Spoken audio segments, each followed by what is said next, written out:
Dear student, तो चलिए video start करने से पहले आप लोगों को मैं नए वर्ष की ढेर सारी शुभकामनाएं देती हूँ।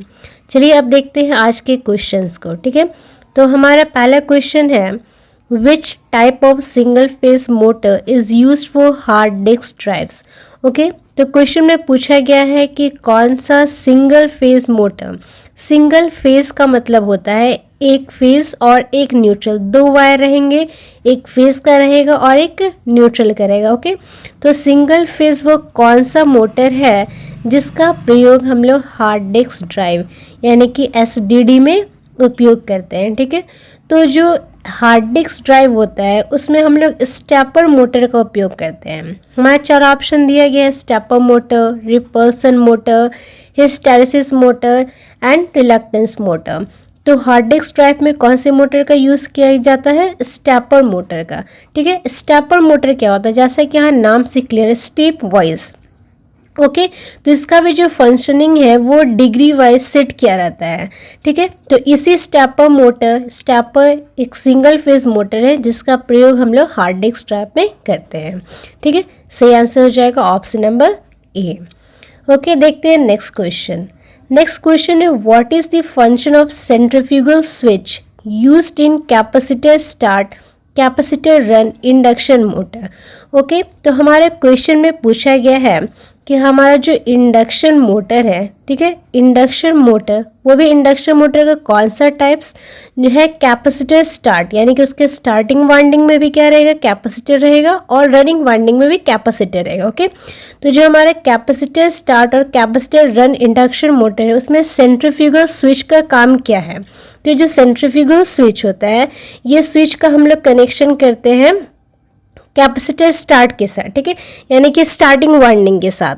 और ये सेंट्रीफ्यूगल स्विच का काम क्या होता है? जब हमारा जो मोटर है वो, देखिए ऑप्शन यहाँ दिया हुआ है disconnect the running winding after, तो रनिंग वाइंडिंग को डिस्कनेक्ट नहीं करते, उसको हम लोग तोड़ते नहीं है। डिस्कनेक्ट द स्टार्टिंग वाइंडिंग, ठीक है, तो स्टार्टिंग वाइंडिंग को हम लोग डिस्कनेक्ट करते हैं। कब डिस्कनेक्ट करते हैं? After is 75 to 80% speed. Okay, starting winding हम लोग डिस्कनेक्ट करते हैं। ठीक है, नेक्स्ट है disconnect the starting winding after wrist, वो सेम ही है। और last option disconnect the starting running, दोनों को तो डिस्कनेक्ट करते नहीं है हम लोग। सेंट्रीफ्यूगल स्विच से क्या करते हैं? स्टार्टिंग वाइंडिंग को के कैपेसिटर को हम लोग डिस्कनेक्ट करते हैं जब वो 75 to 80% स्पीड गेन कर लेता है। ओके, तो सही आंसर क्या हो जाएगा? देखिए यहाँ पे आंसर जो है वो रॉन्ग यहाँ चूज किया गया है, इसका सही आंसर हो जाएगा ऑप्शन नंबर सी। ओके, चलिए देखते हैं नेक्स्ट क्वेश्चन। नेक्स्ट क्वेश्चन है which type of single phase motor is having very high starting torque than any other type of single phase motor. इस क्वेश्चन में पूछा गया है वो कौन सा सिंगल फेज मोटर है जिसका स्टार्टिंग में ही टॉर्क बहुत ज़्यादा होता है बाकी सिंगल फेज मोटर की तुलना में। ठीक है, यहाँ जितना भी ऑप्शन दिया गया, universal motor, reluctance motor, repulsion start, induction run motor, capacitor start, induction run motor, ये सारा क्या है? सिंगल फेज मोटर है। बट इसमें जो यूनिवर्सल मोटर होता है, यूनिवर्सल मोटर उसको कहते हैं जो डीसी और एसी दोनों सप्लाई पे काम करता है। तो ये जो मोटर होता है उसका स्टार्टिंग टॉर्क बहुत ज़्यादा होता है। ओके, तो इसका सही आंसर क्या हो जाएगा? Option number A. Next question where the capacitor is connected in a single phase permanent capacitor motor। इसमें पूछा गया है कि हमारा single phase permanent capacitor motor है उसमें हम लोग कैपेसिटर को कहाँ जोड़ते हैं? ओके, तो कैपेसिटर को हम लोग हमेशा कनेक्शन करते हैं स्टार्टिंग वाइंडिंग के सीरीज में। ओके, तो सही आंसर क्या हो जाएगा? Option number A, in series with starting winding. Okay, तो सिंगल फेज मोटर में क्या होता है? 2 वाइंडिंग होता है, एक स्टार्टिंग वाइंडिंग, एक रनिंग वाइंडिंग। क्योंकि सिंगल फेज से हमारा जो मोटर में क्या होता है कि रोटेटिंग RMF यानी कि रोटेटिंग मैग्नेटिक फील्ड पैदा नहीं होता है। इसके लिए हम लोग क्या करते हैं कि उसको एक ही वाइंडिंग को, एक ही फेज को हम लोग स्प्लिट करते हैं। ठीक है, तो वो होता है स्टार्टिंग वाइंडिंग और हम लोग एक करते हैं रनिंग वाइंडिंग। ओके, यही स्टार्टिंग वाइंडिंग को हम लोग ऑक्सिलरी वाइंडिंग के नाम से भी जानते हैं और रनिंग वाइंडिंग को मेन वाइंडिंग के नाम से जानते हैं। तो जो हमारा कैपेसिटर होता है वो हम लोग हमेशा कनेक्ट करते हैं स्टार्टिंग वाइंडिंग के सीरीज में। ओके, तो सही आंसर हो जाएगा option number A. Next question है which motor is used in table fan. Table fan में पूछा गया कि कौन सी मोटर का यूज़ करते हैं। ओके, तो हमारा टेबल फैन हो या सीलिंग फैन हो, हम लोग क्या यूज़ करते हैं, परमानेंट कैपेसिटर मोटर। ओके, तो ये परमानेंट कैपेसिटर मोटर हमारा सही आंसर हो जाएगा ऑप्शन नंबर डी, जिसका उपयोग हम लोग टेबल फैन में करते हैं। नेक्स्ट क्वेश्चन है what is the effect if coil group connection is wrongly connected in a single phase motor rewinding। Okay, तो यहाँ क्लियर है, हम लोग वाइंडिंग नहीं बोलते, रीवाइंडिंग बोलते हैं, क्योंकि हम लोग जो ऑलरेडी बना हुआ मोटर आता है उस पर आर्मेचर कॉइल में या वाइंडिंग में कोई डिफेक्ट आता है, फॉल्ट आता है, तो हम लोग उसको फिर रीवाइंडिंग करवाते हैं। तो यदि रीवाइंडिंग हम लोग करवाएंगे, उसमें क्या हुआ कि कॉइल ग्रुप जो होता है, यानी कि बहुत सारे कॉइल के कलेक्शन जो होते हैं, यदि वो रॉन्ग तरीके से हमारा लग गया या कनेक्शन हो गया, तो उस केस में क्या होता है कि हमारा मोटर काम ही नहीं करेगा। ओके, तो इसका देखिए हम ऑप्शन में से है मोटर रन स्लो, क्या मोटर धीरे चलेगा, motor may not run, motor नहीं चलेगा, motor runs in very high speed, बहुत तेज चलेगा, या फिर motor runs and takes more current at no load, या फिर मोटर रन करेगा और ज़्यादा करंट लेगा बिना लोड के। तो सही है कि तो पहले ही ऑप्शन हम पहले ही मैंने बता दिया था कि इसका सही आंसर क्या होगा कि मोटर रन ही नहीं करेगा यदि हमारा कॉइल का कनेक्शन गलत रहेगा। ओके, तो इसका सही आंसर हो जाएगा ऑप्शन नंबर बी। ओके, देखते हैं नेक्स्ट क्वेश्चन है what is the effect in a repulsion motor if the magnetic axis shifted to another side. Okay, यहाँ पे जो मोटर का जिक्र किया गया, पूछा गया है कि रिपल्सर मोटर में क्या होगा यदि उसका मैग्नेटिक एक्सिस जो है वो शिफ्ट कर जाएगा दूसरी साइड में। ओके, तो यहाँ पर देखिए रिपल्सर मोटर जो है वो दूसरा सिंगल फेज मोटर का ही टाइप से, तो इसका देखिए यहाँ फिगर में दिखाया गया ये मैग्नेटिक एक्सिस। ओके, ये मैग्नेटिक एक्सिस जो है वो लेफ्ट साइड से यदि हमारा इस राइट साइड में शिफ्ट हो जाएगा तो हमारा क्या इफेक्ट पड़ेगा रिपल्सर मोटर पे, ये पूछा गया है। तो चलिए ऑप्शन देख लेते हैं। ऑप्शन क्या है, direction of rotation with change, इसकी घूमने की दिशा, यानी कि यदि पहले क्लॉकवाइज डायरेक्शन में घूम रहा है, यानी कि घड़ी की दिशा में यदि ये क्लॉकवाइज डायरेक्शन में घूम रहा है तो क्या होगा, वो एक्सिस चेंज होने के कारण, मैग्नेटिक एक्सिस चेंज होने के कारण वो एंटी क्लॉकवाइज घूमने लगे, ऐसा पूछा है। या direction of rotation remains same, या फिर वो यदि क्लॉकवाइज घूम रहा है तो क्लॉकवाइज ही घूमेगा। ठीक है, ऐसा होगा। Motor speed increases from rated speed, या फिर मोटर का स्पीड क्या है बहुत ज़्यादा हो जाएगा जो उसका रेटेड स्पीड है, या फिर motor speed will reduce from rated, या फिर मोटर का स्पीड जो है रेटेड स्पीड है, स्टैंडर्ड स्पीड उससे कम हो जाएगा। तो क्या होता है, मैग्नेटिक एक्सिस के चेंज होने से जो मोटर का रोटेशन है वो चेंज हो जाता है, डायरेक्शन ऑफ रोटेशन यानी कि DOR जो है वो चेंज हो जाता है। ठीक है, तो इसका सही आंसर क्या हो जाएगा, ऑप्शन नंबर ए। ओके, नेक्स्ट क्वेश्चन देखते हैं। नेक्स्ट क्वेश्चन है what is the effect if the centrifugal switch is not disconnected after the motor starts. Okay, तो यहाँ पूछा गया है कि हमने यहाँ जो पूछा गया है कि सेंट्रीफ्यूगल स्विच में क्या होगा यदि वो उसको हमने डिस्कनेक्ट यानी कि अलग नहीं करते मोटर के स्टार्ट होने पर भी, या फिर उसके स्पीड को रिच करने पर भी। ठीक है, तो यहाँ पे जैसे कि हम लोगों को पता है जो सेंट्रीफ्यूगल स्विच होता है वो स्टार्टिंग वाइंडिंग की कैपेसिटर की सीरीज में लगता है। ठीक है, तो क्या होगा यदि मोटर का हम लोग डिस्कनेक्ट नहीं करेंगे तो हमारा मोटर क्या हो जाएगा, जल जाएगा, उसका जो स्टार्टिंग वाइंडिंग है वो क्या हो जाएगा, जल जाएगा। ओके, तो इसका सही आंसर क्या हो जाएगा, option number C, starting winding will burn out, यानी कि हमारी जो स्टार्टिंग वाइंडिंग है वो जल जाएगी। नेक्स्ट क्वेश्चन देखते हैं। नेक्स्ट क्वेश्चन है how the direction of rotation of repulsion motor is to be reversed. तो ऐसा क्वेश्चन हमने पीछे देखे थे कि पीछे में पूछा गया था यदि हम लोग मैग्नेटिक एक्सिस के साइड को ऑपोजिट हो जाता है तो क्या उससे क्या उसका आंसर क्या था कि उसका डायरेक्शन ऑफ रोटेशन जो है रिपल्सर मोटर का वो चेंज हो जाएगा, मतलब वो क्लॉकवाइज है तो एंटी क्लॉकवाइज हो जाएगा और एंटी क्लॉकवाइज है तो क्लॉकवाइज हो जाएगा। ओके, तो यहाँ पे जस्ट उसका उल्टा क्वेश्चन पूछा गया यदि हम लोग को मोटर के डायरेक्शन को चेंज करना है तो हम लोग को क्या करना पड़ेगा, तो इसका वही होगा, इसका आंसर क्या हो जाएगा, हम लोग उसके ब्रश को मैग्नेटिक एक्सिस को यानी कि ब्रश एक्सिस को हम लोग क्या करेंगे, चेंज कर देंगे। ठीक है, तो इसका सही आंसर क्या हो जाएगा, option number A, by shifting the brush axis or magnetic axis we can say it also as magnetic axis. Okay, next question है why a capacitor is connected across centrifugal switch in the centrifugal switch speed control method. Okay, यहाँ पूछा गया है जो हम लोग speed control method use करते हैं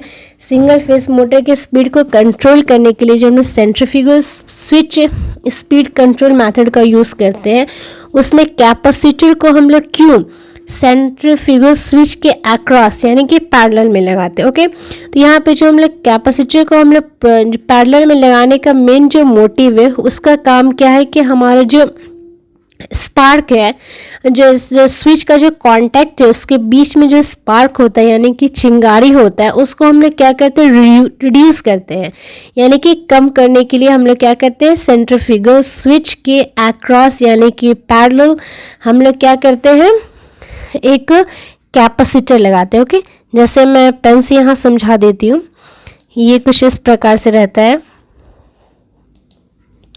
ये हमारा जो सेंट्रीफ्यूगल स्विच है ये, ओके, ये सेंट्रीफ्यूगल स्विच है, इसके पैरेलल में क्या रहता है हमारा एक कैपेसिटर हम लोग लगाते हैं, ठीक है, और इसके इस साइड में एक रजिस्टर लगा हुआ होता है। ये मेथड है हमारा स्पीड कंट्रोल करने का सिंगल फेस मोटर का, और यहाँ पे ये वाइंडिंग रहता है। ओके, तो यहाँ पे इसका काम ये है कि इसके जो कांटेक्ट है वहाँ पे स्पार्क को कम करना। ओके, तो इसका सही क्या आंसर क्या हो जाएगा, option number D. Next question देखते हैं।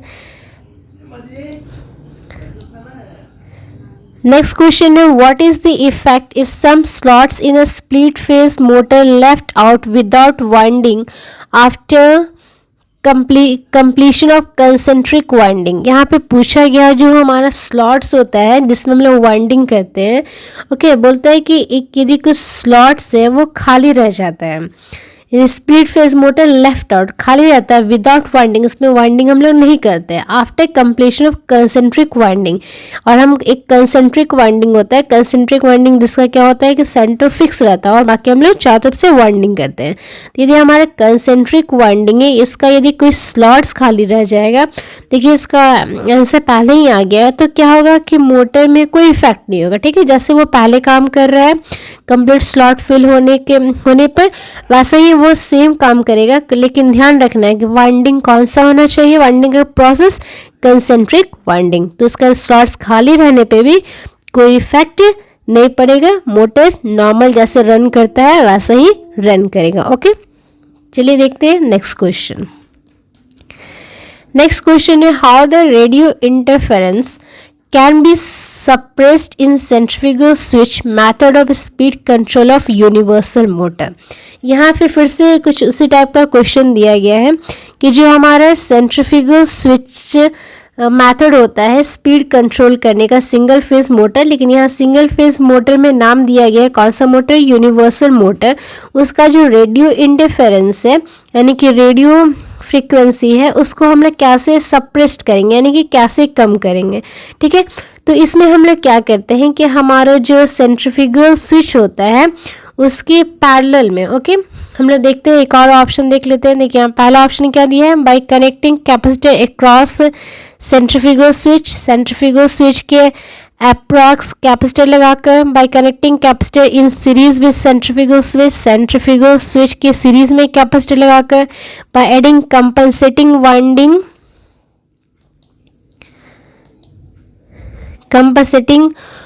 विथ आर्मेचर कंपनसेटिंग वाइंडिंग, या फिर bye connecting inductor in series with centrifugal switch के सीरीज में इंडक्टर यानी कि कॉइल लगाकर। ठीक है, तो इसका सही आंसर क्या होता है, रेडियो इंटरफेरेंस को कम करने के लिए यानी कि सप्रेस्ड करने के लिए हम लोग क्या करते हैं सेंट्रीफ्यूगल स्विच के अक्रॉस यानी कि पैरेलल में हम लोग कैपेसिटर लगाते हैं। ठीक है, जो हम लोग पिछले क्वेश्चन में देखे थे कि कैपेसिटर के सेंट्रीफ्यूगल स्विच के अक्रॉस हम लोग कैपेसिटर लगाते हैं क्या करने के लिए, कांटेक्ट के स्पार्क को कम करने के लिए। ठीक इसी प्रकार से हम लोग क्या करेंगे कि हम लोग सेंट्रीफ्यूगल स्विच के अक्रॉस हम लोग कैपेसिटर लगाएंगे क्या कम करने के लिए, रेडियो इंटरफेरेंस को कम करने के लिए। ओके, तो इसका पहले ऑप्शन देख लिया हम लोग, ऑप्शन नंबर ए।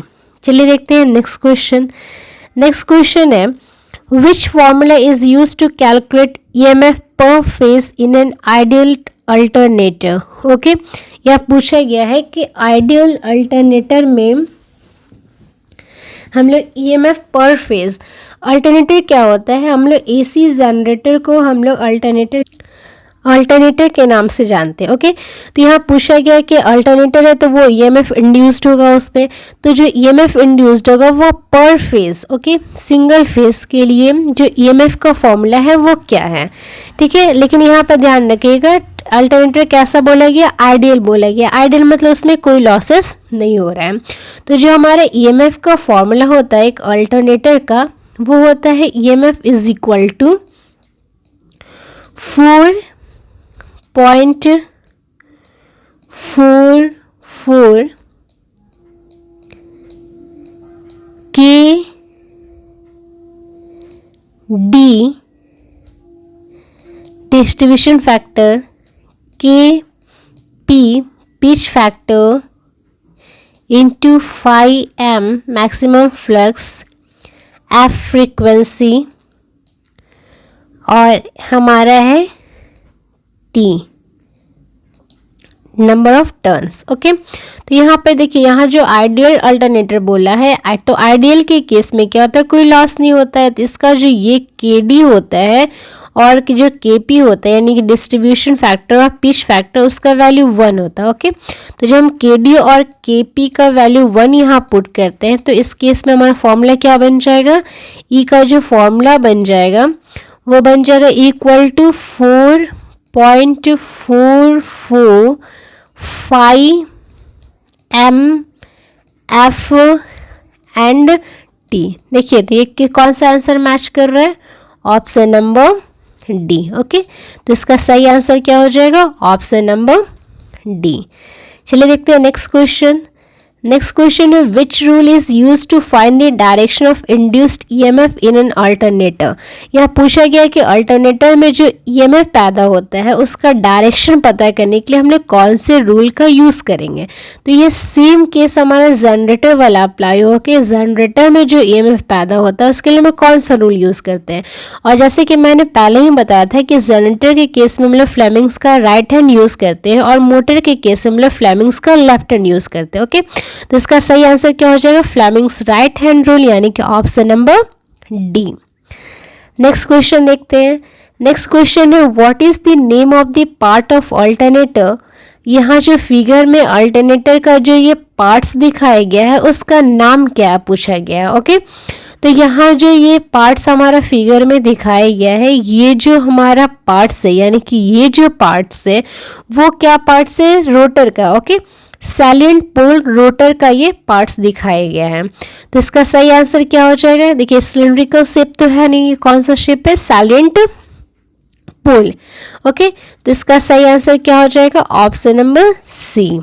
ओके, नेक्स्ट क्वेश्चन देखते हैं। नेक्स्ट क्वेश्चन पूछा गया है what is the formula to calculate EMF of an alternator. जैसा कि हम लोगों ने लास्ट क्वेश्चन में देखा था कि जो अल्टरनेटर होता है उसमें EMF इंड्यूस्ड होता है और वो EMF का फॉर्मूला क्या होता है, 4.44 KD KC, जिसको हम लोग KP के नाम से भी जानते हैं, F T और 5M। ओके, इसका सही आंसर क्या हो जाएगा, ऑप्शन नंबर C।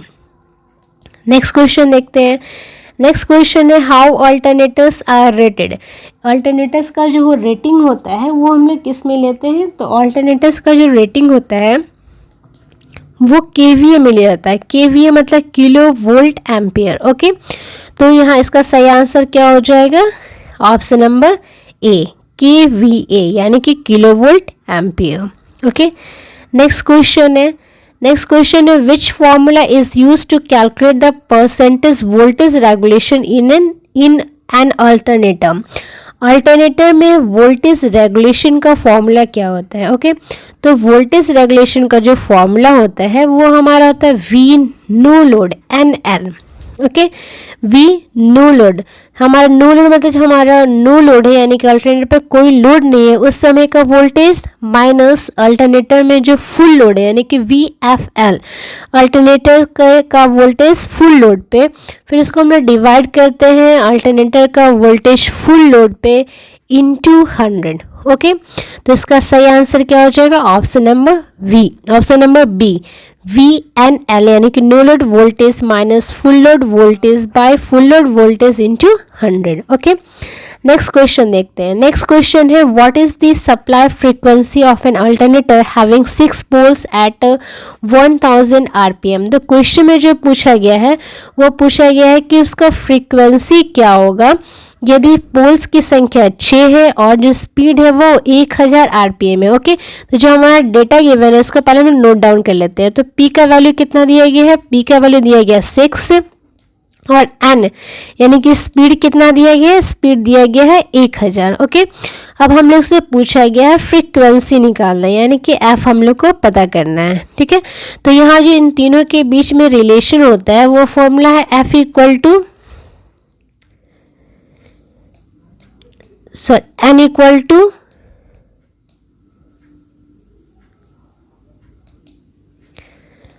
(120)